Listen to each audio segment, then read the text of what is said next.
প্রত্যেকটা ব্যক্তির কাছে যাদেরকে যা সনদ দিয়েছে, সনদের বিনিময়ে 2 লক্ষ এবং চাকরির বিনিময়ে 6 লক্ষ, মোট প্রত্যেকজনের কাছ থেকে 8 লক্ষের বিনিময়ে তারা চাকরি দিয়েছে। উনি আমাদের যে মাননীয় শিক্ষামন্ত্রী বর্তমানে যিনি আছেন, উনি আমাদের নিয়ে কি কথা বললেন এটা জানার জন্য কিন্তু আমরা এখন উদ্গ্রীব, এখনো কিন্তু অপেক্ষায় আছি। এনটিআরসির মধ্য দিয়ে সার্টিফিকেট অর্জন করেছি। আমাদের দাবি এই সকল সার্টিফিকেটধারী, আমাদের সার্টিফিকেট দিয়ে যারা জাল সার্টিফিকেট মানে চাকরি করতেছেন, সেই জায়গাতে আমরা অরিজিনাল সার্টিফিকেট ধরে আমাদেরকে চাকরি দেওয়া হোক।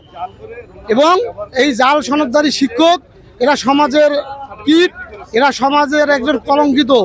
আমরা সরকারের কাছে আশা করি যে এই জাল সার্টিফিকেটধারী যারা আমাদের সার্টিফিকেট দিয়ে যারা চাকরি করতেছে, তাদেরকে অতি শীঘ্রই আইনের আওতায় নিয়ে এসে তাদেরকে একটা দৃষ্টান্তমূলক শাস্তি দেওয়ার অনুরোধ করছি। আমরা দীর্ঘদিন যাবৎ আমরা বৈষম্যর শিকার। আমরা বিভিন্ন পর্যায়ে শাহবাগ, রমনা থেকে শুরু করে এনটিআরসির এই অফিসের সামনে আমরা বিভিন্ন পর্যায়ে আমাদের দাবি নিয়ে, ন্যায্য অধিকার নিয়ে আমরা আন্দোলন করেছি, কিন্তু বারবার মিথ্যা আশ্বাস দেওয়ার পূর্বে আমাদের কোনো সুরাহা করে নাই, আমাদের সুযোগ দেয় নাই।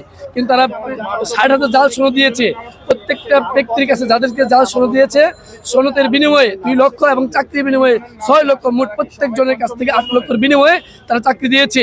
আমরা এটা বের করেছি অসংখ্য। আপনারা যদি বিভিন্ন পর্যায়ে ঘাটাঘাটি করেন, খোঁজ খবর নিয়ে দেখবেন যে 60,000 জাল সনদ দিয়ে এই এনটিআরসির যে কর্মকর্তা, অর্থাৎ ড্রাইভার ছিল, 50 কোটি টাকার মালিক হয়ে গেছে।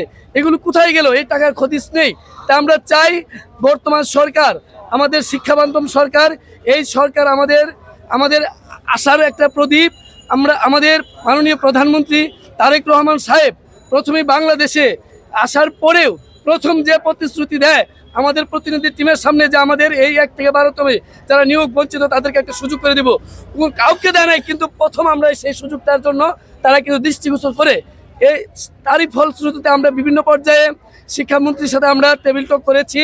আজকে আমাদের এই বিষয়টা নিয়ে মাননীয় শিক্ষামন্ত্রী এনটিআরসির চেয়ারম্যানের সাথে কথা বলতেছে। আশা করি আমাদের একটা ভালো কিছু আশা করা যায়। যদি তা না হয়, এই জায়গায় যারা বসে আছে, ইতিপূর্বে যারা বসেছিল তারা কিন্তু আওয়ামী লীগের দূষর, এবং তারা বারবার, কিন্তু আমরা কেন বঞ্চিত হয়েছি, আমরা জাতীয়তাবাদী করি দেখে প্রত্যেকটা জায়গায় যারা উপজেলা পর্যায়ে হয়েছে আমাদের খুঁজে খুঁজে বের করছে যে আমরা বিএনপি পন্থী, আমরা এই জায়গা থেকে উঠতে পারিনি। তাই আমরা আস্থা রাখছি এই সরকার, শিক্ষাবান্ধব সরকার, ডক্টর মোহাম্মদ ইহসানুল হক মিলন স্যার, শিক্ষার বিষয়ে যে তার অভিজ্ঞতা, সে পূর্ব অভিজ্ঞতা আমরা জানি। আমরা আশাবাদী, আমাদের 1 থেকে 12তম যারা আশাবাদী, আমরা এই স্যারের মাধ্যমে আমাদের রিজিকের ফায়সালা হবে। আমরা শিক্ষক রাস্তায় থাকবো না, আমার রাস্তা থেকে নিয়ে আমাদের প্রতিষ্ঠানে সুযোগ করে দেবে। এটা আমাদের এই সরকারের প্রতি আমাদের পূর্ণ সমর্থন বা বিশ্বাস রয়েছে। একটু আগে আমাদের শিক্ষামন্ত্রী চলে গেছেন, আমরা অপেক্ষা ছিলাম যে হয়তো আমরা কোনো ভালো রেজাল্ট তার কাছ থেকে পাবো, মানে 1 থেকে 12তমদের পক্ষে তিনি হয়তো কোনো একটা রিপোর্ট দিয়ে যাবেন এবং আমরা নিজের কানে সেটা শুনতে পারবো। কিন্তু দুঃখের বিষয় হচ্ছে তিনি আসলে ওখানে কিভাবে কথা বলেছেন, কোনটা নিয়ে আমাদের বিষয়ে কথা বলেছেন, আমরা কিন্তু এই ব্যাপারে কোনো কিছু জানতে পারিনি।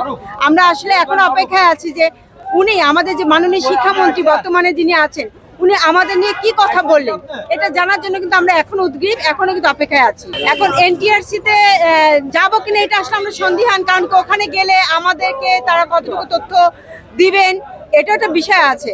কারণ আমাদের প্রতিনিধি কিন্তু তারা রাখেন নাই, তারা কথা বলছেন। এখন তাদের ভিতরে যদি কোনো কথা হয়ে থাকে 1 থেকে 12তম ব্যাপারে সিদ্ধান্ত নিতে, সেক্ষেত্রে তারা হয়তো আমাদের সাথে সঠিক খবরটা নাও দিতে পারেন।